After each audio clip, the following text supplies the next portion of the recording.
Hi everyone, welcome back. In today's video, I decided we'd go for a drive around to various different places in search of boats. Hire craft mainly, but of course, this time of year we're grateful for any boat. So, just left Heigham, and I'm now going to have a look at Womack Water, which, as you will see in a second, was totally deserted, apart from the private moorings down the other end. Not a single boat, and those on the right are private moorings as well. But nobody's here. Where are they all?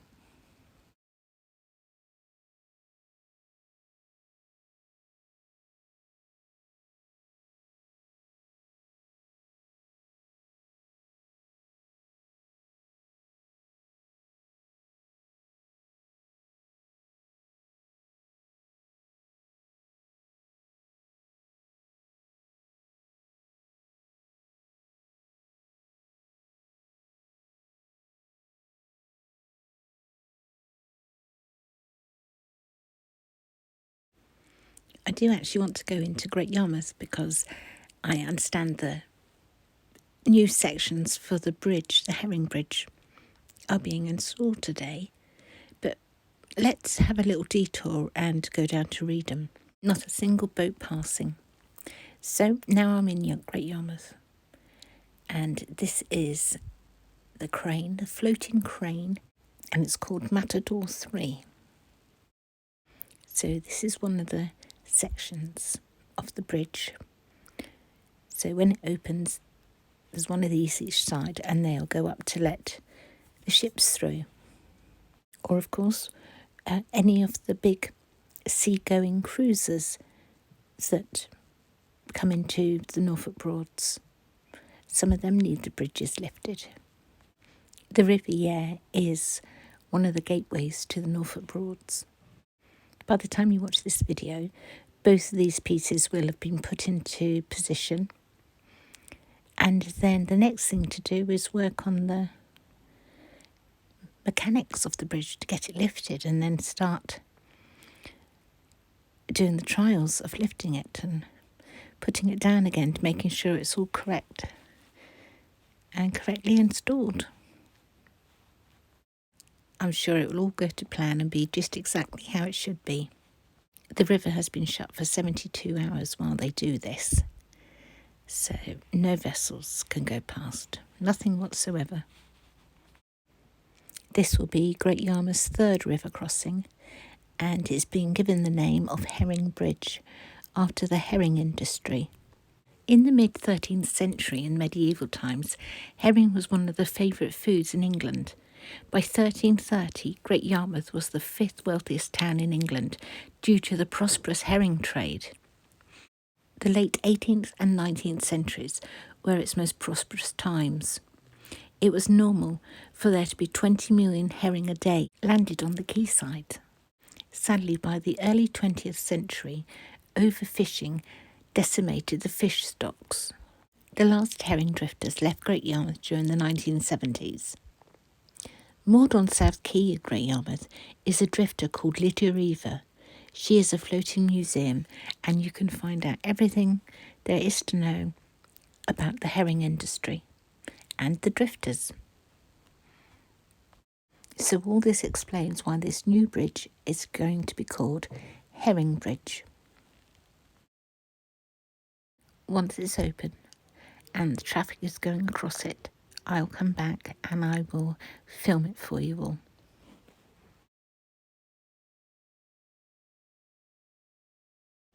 Although it's great fun being stood here watching all this going on, it's time to go on to the next place, and that's Rollesby Broad. Rollesby Broad is only open to small little fishing boats like that, rowing boats as well, no cruisers. And that's Rollesby Sailing Club, you can see over there. So I stayed here a little while, and some of you may have joined the live I did, and I said that there was a boat with two people in it. And they're not fishing, I think they're just going round and enjoying being out on the water.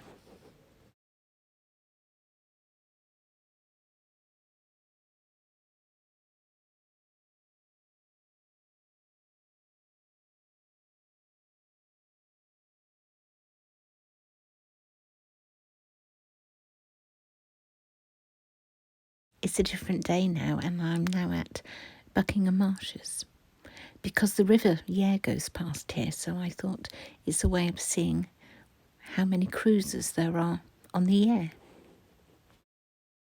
I'm sure several of you are familiar with the blue building that sits beside the river. I've just got to walk along this track to get to the end, and the duck has obviously been asleep all night in the puddle and not quite awake. So I'm down at the river. I've seen deer, lovely Chinese water deer in the marshes, and from the bird hide, a cruiser did actually go past. It's very windy again today, so they must be quite cold sitting outside.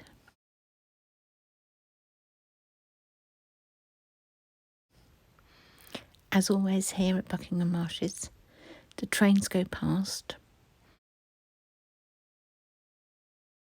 and the planes fly overhead.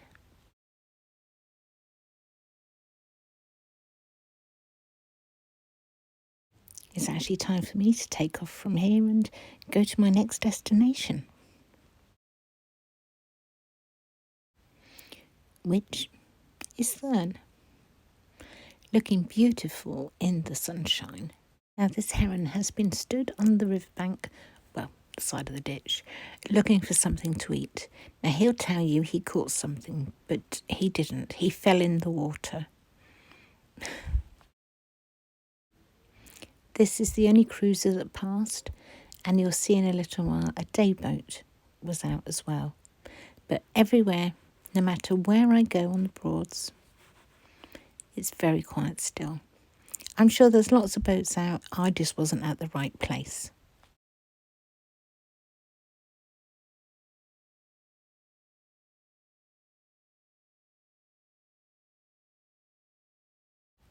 St Benet's level wind pump is being restored by its owners.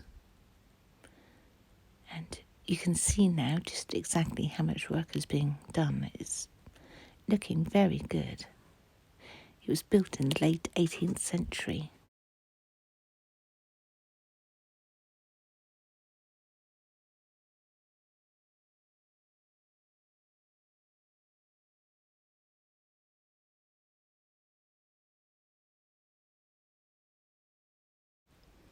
Thurne Mill looking very pretty today. It was recently up for sale. I don't know if it ever sold. Mentioned earlier that there was a day boat here at Thurne.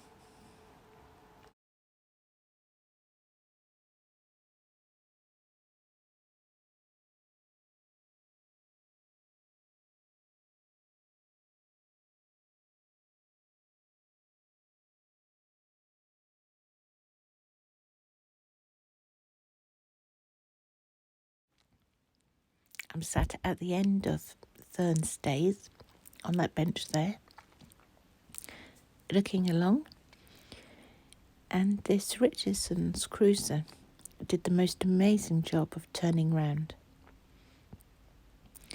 Took them a few attempts, but slowly by slowly, they did it, and they just made it look so incredibly easy. I wouldn't be able to do that.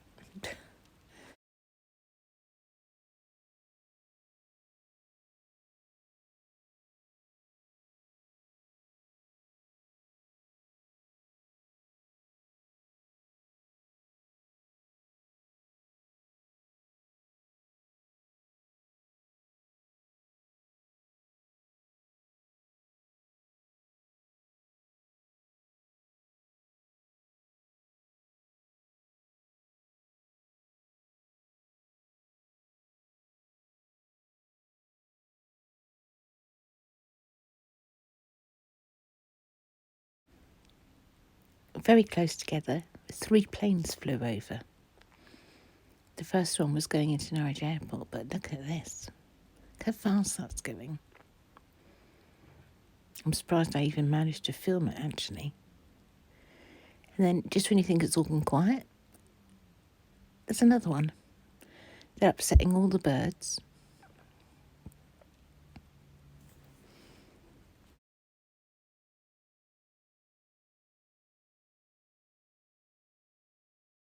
If you've enjoyed seeing the boats and the planes and even the trains, then perhaps you'd give this video a thumbs up for me.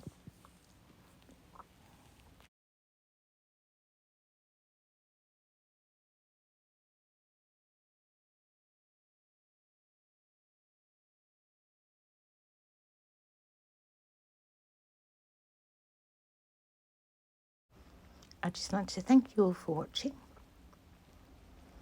and I'll be back again very soon. Bye for now.